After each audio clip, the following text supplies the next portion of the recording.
dia! Bom dia, bom dia! Me responde uma coisa, você já acorda cansado? Olha, isso pode ser algum problema de sono. Pode ser, mas pode ser também depressão. Agora, às vezes você fica em casa achando que está com depressão, não tem disposição nem para tirar o pijama, acha que está com depressão. Mas na verdade você pode estar com algum problema do sono.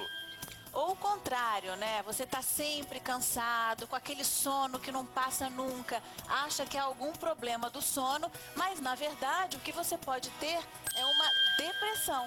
São problemas bem parecidos e é preciso saber a diferença entre eles. Quando saber que é um problema de sono, quando saber que é uma depressão. Olha, vamos falar sobre isso hoje? E para responder todas as suas dúvidas, nós temos aqui dois convidados. O Dr. José Bento, que é ginecologista e consultor do bem-estar. Bom dia, Dr. José Bento. Bom dia, sempre doutor. muito bem-vindo, tudo bem?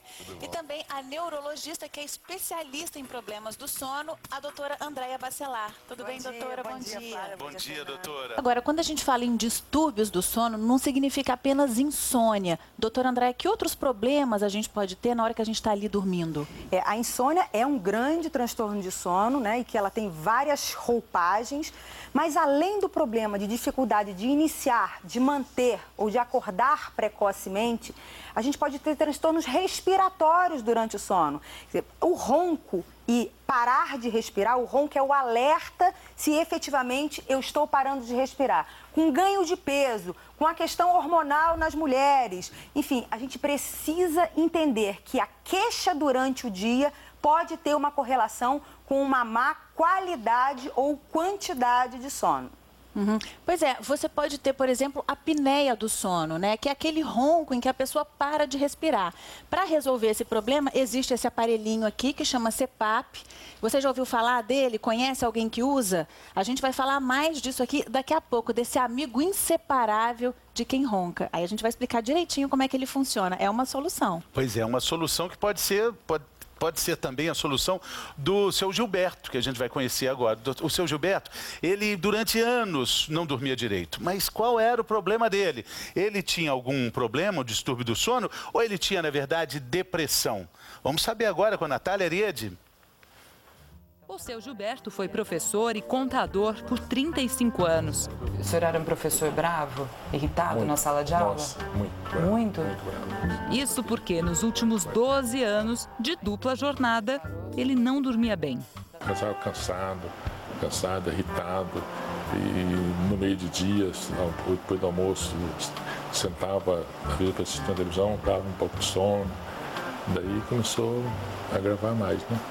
Com os dias cheios de desânimo e irritação, o seu Gilberto tomou até antidepressivo. Tanto a apneia obstrutiva do sono pode levar à depressão, como a depressão pode ser causa de apneia obstrutiva do sono. Então pensa você, a apneia obstrutiva do sono faz com que você várias vezes à noite pare de respirar. Com isso, fragmente o sono. Dessa forma, o paciente pode dormir a noite toda, mas não ter um sono reparador. Era exatamente esse o problema do seu Gilberto. Ele não tinha um sono reparador. Acordava várias vezes por causa da apneia. Então, geralmente, sexo masculino, acima de 40 anos, pessoas obesas, os pacientes cardiopatas, hipertensos, geralmente eles também têm maior prevalência de apneia do sono. Então, nesses, a investigação da apneia do sono, ela deve ser mais ativa. E uma reclamação muito comum, que é o ronco, né? Que a gente geralmente fala que não é a pessoa quem reclama, e sim uma terceira pessoa ou acompanhante. Um ronco é um sinal de que pode ter apneia do sono. Roncava muito. Já tinham te contado isso? Já roncava muito. Com diagnóstico de apneia, há 2 anos, o seu Gilberto começou um tratamento no Instituto do Sono. Doutora, então enquanto a pessoa está fazendo esse exame do sono lá, vocês acompanham aqui nessa tela? Isso. Todos esses momentos aqui, então, rosa, que a gente tem a ausência desse fluxo aéreo, são as vezes que ele faz a apneia, que ele para de respirar. Durante quanto tempo fica sem respirar? Então, aqui, eu recebo um número aqui, 33,99, quer dizer, 34 segundos, 32 segundos. Sem respirar? Né? 36 segundos sem respirar. O paciente volta a respirar de uma forma abrupta e o que acontece lá no cérebro, olha, um microdespertar, quer dizer, o paciente acorda sem perceber. Então, ele dorme, acorda, acorda, e aí ele acorda totalmente, e isso várias vezes à noite. Mas isso aí que a gente viu já não é mais parte da rotina do seu Gilberto. Agora ele dorme embalado pelo CPAP, esse aparelho que auxilia a entrada de ar pelo nariz. E aí, então, depois que o senhor veio para cá, o que mudou? A gente fica mais alegre, mais contente, né?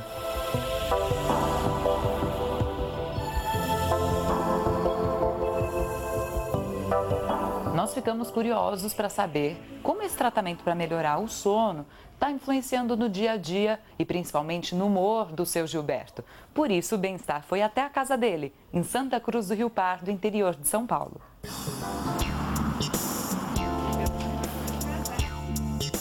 Então, Natália, nós estamos aqui hoje na casa do seu Lázaro Gilberto, com a esposa dele, a dona Maria Elizabeth, e este é o aparelhinho que mudou a vida dele. Faz 6 meses que o seu Lázaro começou a usar o CPAP, e a partir daí, né, dona Maria Elizabeth, a gente estava conversando, a senhora disse que virou outro homem, mudou a pessoa. Mudou o humor, mudou a tranquilidade dele, mudou tudo. Até a fisionomia dele mudou. Ele era uma pessoa estressada porque não dormia, ele tinha muita apneia, ele roncava demais, ele tinha umas paradas respiratórias horrorosas, tinha que chacoalhar à noite.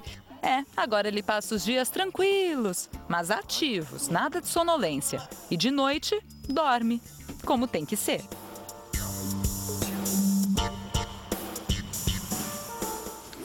Transforma, vira outra pessoa mesmo, né? Imagina, o doutor André estava me dizendo que às vezes a pessoa chega a ficar 1 minuto sem respirar. E aí, para você entender como é esse processo, a gente vai fazer uma demonstração aqui. Primeiro, Fernando, você me ajuda aí para mostrar como é a respiração de uma pessoa que não tem apneia do sono.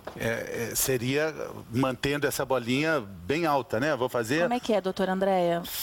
Então, no momento em que ele coloca... Essa está entupido, não é possível. Como é que não sobe? Essa aí nem com... Esse tá ainda com a apneia do sono. Ó, que beleza, estupiu tanto que... Bom, então, em uma via aérea desobstruída, o ar passa, né, plenamente. No momento em que para de respirar, esse ar não passa, existe uma obstrução mecânica. E olhem como é importante realmente fazer esse diagnóstico. Como é difícil, né? Um paciente que chega tomando até antidepressivo, porque ele acorda no meio da noite, será que ele tem insônia? E, na verdade, não tem nada disso. Ele tinha um outro problema de sono e a gente precisa usar essa ferramenta, que é a polissonografia, que é esse exame do sono, para realmente fazer essa diferenciação e começar a tratar adequadamente.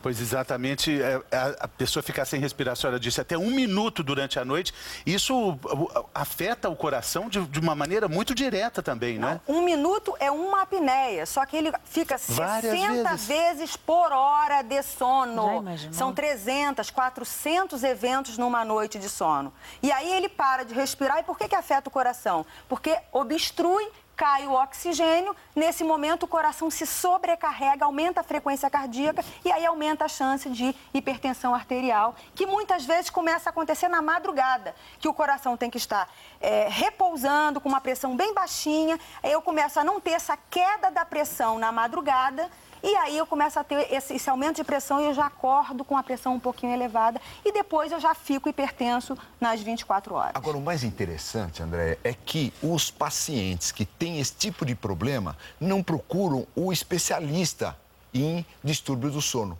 Pelo contrário, só 5% que procuram.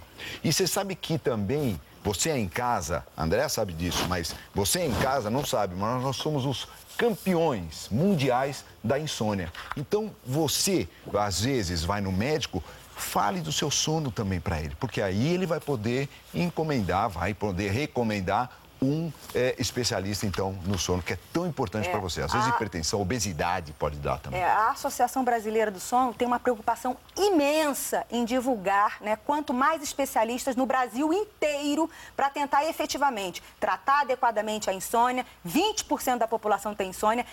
30% dos adultos têm apneia do sono. Imagine, quantos são tratados? Agora, o aparelho que pode resolver esse problema está aqui, a gente vai demonstrar, como a Flávia disse. Doutora, passa aqui para a gente fazer uma demonstração. O CPAP, o Fernando vai ser o nosso modelo, doutora Andréia. Vamos mostrar no Fernando como é que esse aparelhinho funciona. Olha, aqui ele já está ligado, já está saindo o ar. Na verdade, é um fluxo contínuo de ar na via aérea. Tá sentindo aí o ar? Pode respirar? Pode. Então, o que é esse aparelho? É uma pressão positiva contínua na via aérea, na garganta.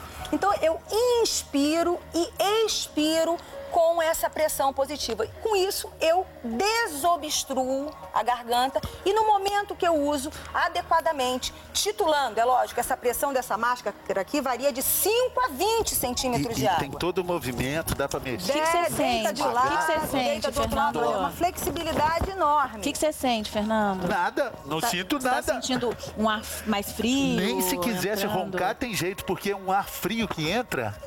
Mas olha só, a gente tem a possibilidade de umidificar e de aquecer esse ar. Isso é muito importante porque alguns pacientes têm uma dificuldade de aderir ao tratamento e como é fundamental, porque isso vai mudar a vida dele, vai mudar o dia. É um pouco aflitivo. Mas Pra existe quem uma não tá adaptação. acostumado, né? Mas a pessoa tem que usar isso pro resto da vida. Na grande maioria das vezes, no momento em que a gente faz o diagnóstico da apneia, ele precisa dormir Doutor André, todas as noites enquanto com o aparelho. Fernando experimenta o aparelho, vamos mostrar então aqui como é que funciona, como é que é esse processo, a pessoa que tem um sono tranquilo, a pessoa que tem apneia e depois com o uso do aparelho. Vamos mostrar? A gente tem uma ilustração aqui. Então, aqui é o fluxo de ar passando pela narina, expirando, inspirando e tudo desobstruído. Aqui é a traqueia e aqui já é o pulmão. Então, o pulmão insufla de ar e eu expiro e o ar sai e eu desinsuflo esse pulmão. Aquilo que a gente viu era uma noite tranquila de uma pessoa que tem um sono normal, sono né? normal. Uhum. E aí, de repente, o que acontece? Ou a queda da língua, ou a queda do céu da boca, do palato, gera uma obstrução dessa passagem do ar e aí o ar para aqui. Então, o cérebro manda respirar, o diafragma funciona, mas eu tenho uma obstrução mecânica dessa região. No momento em que eu coloco o CPAP, essa região desobstrui e eu passo a respirar novamente, eu passo a não ter aquela fragmentação do sono, que nada mais é do que tentar ressuscitar. Se eu parei de respirar, o cérebro fala assim, acorda para me ajudar a respirar. E aí o ronco é a ressuscitação.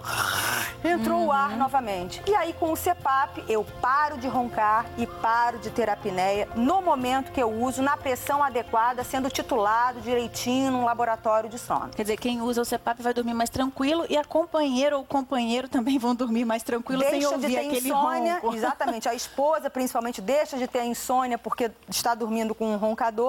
Ele deixa de roncar e ele passa a ter uma qualidade de vida infinitamente melhor. Ótimo, existem vários modelos de CPAP, ele custa em média R$ 1.500. Alguns planos de saúde podem cobrir, é uma luta jurídica que está avançando para que os planos de saúde possam oferecer esse aparelho também, né, doutora? A falta de serotonina também pode influenciar em quem tem depressão? Pode. O que a serotonina faz? A serotonina é o que nos dá, é o hormônio do prazer. Quando você come uma macarronada, você come aquela macarronada e encharca o seu cérebro do quê? De serotonina. Você vê a pessoa amada, você aumenta a sua serotonina. Quando você vê o seu filho fazendo uma gracinha, aumenta a sua serotonina. Isso dá bem-estar. Sexta-feira? Sexta-feira, isso dá muita serotonina. Agora, quando você começa a entrar na menopausa, ou quando você está sob estresse, muito estresse, dependendo de cada limiar, de cada pessoa desse estresse, os seus neurotransmissores, que é a serotonina, é um deles, começam a entrar em desequilíbrio. E é aí que pode aparecer a depressão. E a insônia. E a partir daí você tem dificuldade para iniciar o sono e para manter o sono, porque a serotonina também ajuda nessa promoção de sono. E o estrogênio protege a garganta. Então, no momento em que a mulher entra na menopausa, caindo o estrogênio, eu começo a ter aquela obstrução que a gente mostrou e começa a ter a apneia do sono. Então, a mulher começa a roncar na menopausa. Por isso é tão difícil decidir se você tem problemas do sono, distúrbios do sono ou depressão, porque existem também características muito importantes que são comuns para esses dois problemas. Por isso nós tivemos aqui no limiar da cerquinha que a ovelhinha pula, 3 sintomas que precisam ser observados com muita atenção também. Desânimo, mau humor, a ovelhinha pula alto e tem mais uma olímpica também.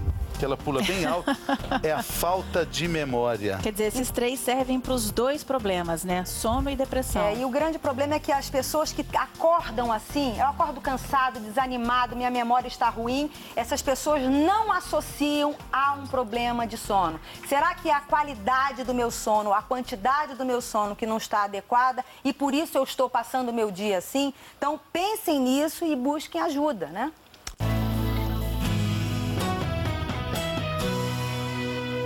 Bom, 1960, Fernando, se você for pensar, em 1960, tinha 3 anos de idade, já tinha nascido. E a mulher, a expectativa de vida da mulher no Brasil era de 50 anos. Em 1960, as mulheres de 50 anos de idade, você acabou de ver, estavam morrendo. Então, muita coisa aconteceu e muito rapidamente. Hoje, a menopausa, a gente tem que mudar alguns conceitos. Menopausa não pode ser encarada mais como a evolução natural da mulher. Não. Menopausa é uma doença de deprivação hormonal, é uma diminuição dos hormônios tão importante para a vida da mulher, para que ela atinja os 90 anos sem Alzheimer, para que ela atinja os 90 anos sem ter problema no coração, para que ela atinja os 90 anos sem ter osteoporose. É importante, então, você com 50 anos, procurar um médico, uma orientação médica. Ele vai poder, então, tratar dessa doença de deprivação hormonal. Essa doença, chamada menopausa, tem sintomas: aumento de peso, secura vaginal, diminuição da libido, problemas de insônia, problemas de depressão, como você viu aqui. Tem sintomas e tem complicações de infarto do miocárdio, complicações de osteoporose. Mas, doutor Zé Bento, eu sempre ouvi que hormônio dá câncer. Mas, meu Deus do céu, quando você tinha hormônio com 25 anos de idade, você teve câncer? Com 25 anos de idade, você tem alguma amiga sua que teve câncer de mama? Não, é a falta de hormônio é que pode levar ao câncer. Agora, depende do hormônio, minha querida. Por isso que você precisa ir num médico para ele te orientar, para chegar aos 90 anos bem. Mas muitas mulheres nessa série, algumas enfrentaram isso com raça, enfrentaram sem o hormônio, sem a reposição. Sim, mas elas estão perdendo. Elas, sem dúvida, Fernando, se você tem um hipotiroidismo, vamos perguntar para o doutor Alfredo, tem hipotiroidismo, o que ele vai dar no consultório dele? Ele vai dar hormônio para tiroide. Ele tem uma insuficiência hormonal. Agora, se a mulher está com insuficiência de estrogênio, está com secura vaginal, ela vai ficar usando cremezinho. Quer dizer, ela vai começar a ter mais infecções, mais infecção urinária. Isso é uma agressão para o corpo da mulher. E a libido, então, tá certo, nós vemos casais que não fazem reposição, mas se dão muito bem, isso é muito bom, mas não é a rotina. O normal é diminuir a libido, ela ficar mal mesmo. Algumas mulheres se dão muito bem, né? A gente viu aí com, assim, hormônio importante, doutor Zé Bento, a gente deixar a mensagem para as mulheres que a menopausa é uma fase para elas encararem e começarem a se cuidar mesmo, né? Exatamente. Então, a atividade física é fundamental. A doutora Andréa falou que esse é um grande tripé que a gente mostrou aí da qualidade de vida, né, doutora? Exercício físico e mental. Porque um maior fator de risco para a demência é a falta de atividade mental, então a leitura é muito importante. Ler é muito importante, ela disse que está lendo para evitar o Alzheimer, tem razão. Tem tudo a ver, tem tudo a ver. O Alzheimer, o maior fator de risco para o Alzheimer é a idade. Acima de 65 anos, 5% da população, acima de 80, 40% da população terá Alzheimer. Então o fator genético existe, mas não é o principal. Além disso, exercício físico e mental, e alimentação adequada e sono. E o sono, a gente tem que dormir com qualidade para que a gente tenha longevidade. E se a senhora me permite um quarto, o amor, né? Que melhora tudo. Olha, poucas coisas no mundo não são resolvidas com amor, não é? Aliás, eu não sei o que não pode ser resolvido com amor. O que, doutor Zé Bento? Nada. E ainda hoje é sexta-feira, doutor Zé Bento? Não, a minha serotonina que é isso? Tá bombando com esse negócio de gente, sexta-feira. muito bom.